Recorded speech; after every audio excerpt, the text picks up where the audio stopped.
बिस्मिल्लाहिर्रहमानिर्रहीम। अस्सलाम वालेकुम स्टूडेंट्स, कैसे हैं आप सब। उम्मीद है आप सब खैरियत से होंगे। और आज के इस लेक्चर में हम लोग स्टडी करने जा रहे हैं class 11th physics chapter number 10 हमारा चल रहा था। और आज का जो हमारा डिस्कशन टॉपिक है वो है equivalence of heat and work. इससे प्रीवियस लेक्चर में हम लोगों ने डिस्कस किया था heat, work and internal energy, और उसको हमने बड़ी एक्सप्लेनेशन के साथ डिस्कस किया है।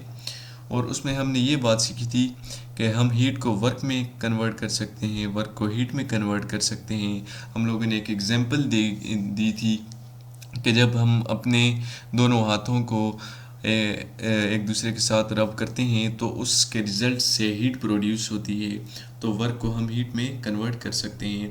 तो ये जो इक्विवेलेंस ऑफ हीट का जो कॉन्सेप्ट है ये इसी बेस पर है कि हम जब कोई मैकेनिकल वर्क डन करेंगे तो उसके नतीजे में कितनी हीट प्रोड्यूस होगी।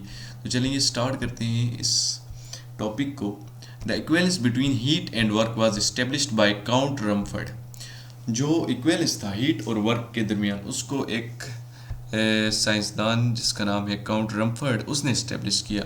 जेम्स जॉउल एंड अदर, जेम्स जॉउल ने और कई दूसरों ने भी इसके दरमियान जो ताल्लुक था हीट और वर्क के दरमियान इक्विवेलेंस था उसको डिस्कवर किया। ठीक है। In 1798 Count Rumford and artillery engineer observed that a great deal of heat was given off in the process of boring a gun metal. Students, सबसे पहले 1798 में काउंट रमफर्ड जो एक साइंटिस्ट था, ठीक है, जो एक इंजीनियर था, आर्टिलरी इंजीनियर, ऐसे इंजीनियर को कहते हैं जो असलहे वगैरह बनाता है। ठीक है, जिस तरह गन हो गई, पिस्तौल हो गया, इसी तरह की जो चीज़ें बनाता है उसको हम आर्टिलरी इंजीनियर कहते हैं।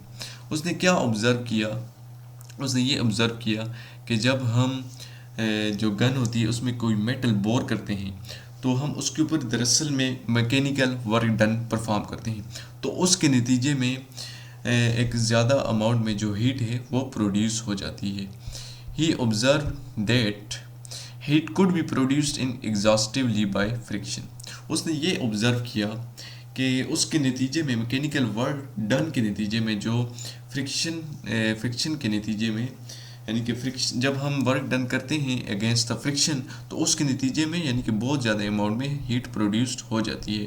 That is by mechanical work, यानी कि मैकेनिकल वर्क डन के नतीजे में जब हम किसी भी मेटल को उसकी गन के अंदर बोर कर देते हैं तो उसके नतीजे में बहुत ज़्यादा मकदार में हीट प्रोड्यूस्ड हो जाती थी। He showed that the heat liberated was not related with the mass of the metal bored away.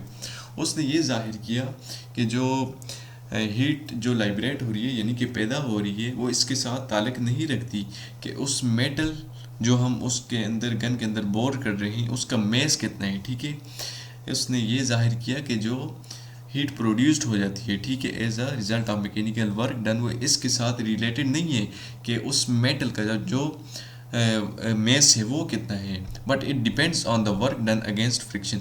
बल्कि ये जो हीट लाइब्रेट हो जाती है या प्रोड्यूस हो जाती है वो इस बात पर भी डिपेंड करती है कि वर्क डन कितना हुआ अगेंस्ट फ्रिक्शन, यानी कि फ्रिक्शन के अगेंस्ट वर्क डन कितना हुआ इस बात पर डिपेंड करती है।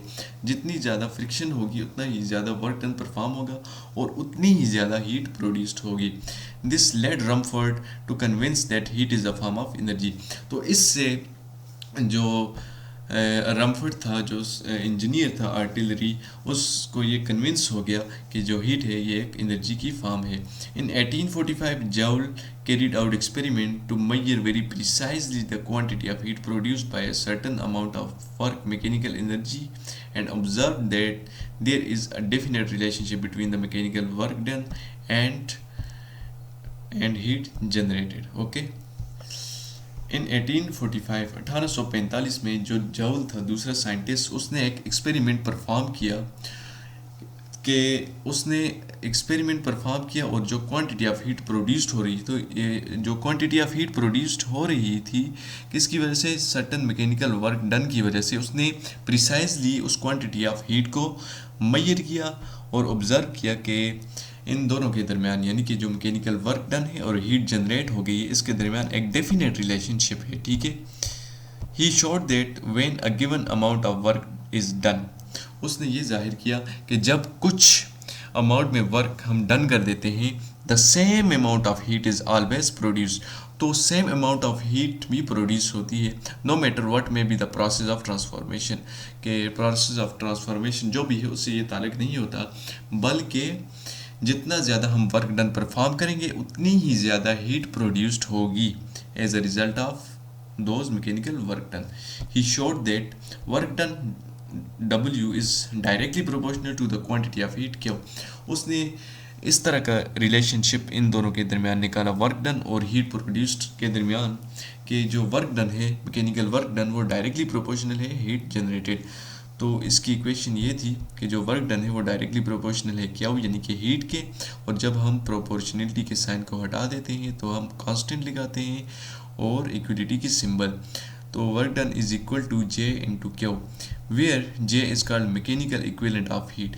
यहाँ जो J आ गया है इसको हम मैकेनिकल इक्विवेलेंट ऑफ हीट या जॉल्स कांस्टेंट भी कहते हैं, and it is defined as, इसको हम इस तरह डिफाइन कर सकते हैं, the ratio of work done in joules to the heat produced in calories whole unit of heat is called mechanical equivalent of heat.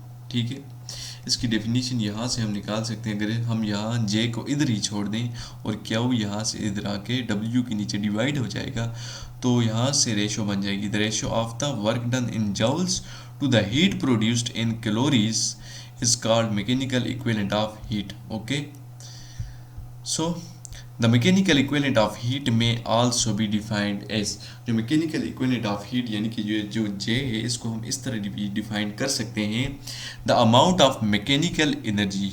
ठीक है, the amount of mechanical energy यानी कि वर्क डन और work required to produce a unit quantity of heat is called mechanical equivalent of heat. जो mechanical equivalent of heat है उसको हम इस तरह डिफाइन कर सकते हैं कि जो अमाउंट ऑफ मैकेनिकल एनर्जी या वर्क है रिक्वायर्ड हो unit quantity of heat produce करने के लिए, उसको हम मैकेनिकल इक्विवेलेंट ऑफ हीट कहते हैं या जॉल्स कांस्टेंट भी कहते हैं। The currently accepted value of mechanical equivalent of heat is, जो करंटली एक्सेप्टेड वैल्यू है मैकेनिकल इक्विवेलेंट ऑफ हीट के लिए वो है J is equal to 4.18 joule per calorie. तो ये एक इम्पॉर्टेंट MCQs है। Now if we use the SI units of work and energy, then both work W and heat Q are measured in joules, then the value of mechanical equivalent of heat is 1। ये एक important MCQs है student यहाँ, कि अगर हम ये work और जो एनर्जी है हीट एनर्जी, इसकी अगर हम दोनों जो यूनिट्स हैं वो SI यूनिट्स यानी कि इस्तेमाल करें तो दोनों की यूनिट्स बन जाएंगी जॉल्स डिवाइडेड बाय जॉल, तो आपस में कैंसिल होकर हमें 1 देगी। तो इस केस में जो जॉल्स कांस्टेंट है या मैकेनिकल इक्विवेलेंट ऑफ हीट है उसकी कोई भी यूनिट नहीं होगी। तो स्टूडेंट्स ये था हमारा आज का लेक्चर। अगर आपको किसी भी किस्म की कन्फ्यूजन है या किसी भी किस्म का कोई क्वेश्चन है या इस टॉपिक के रिलेटेड कोई प्रॉब्लम है तो आप कमेंट सेक्शन के अंदर ज़रूर पूछ सकते हैं। अल्लाह हाफिज़।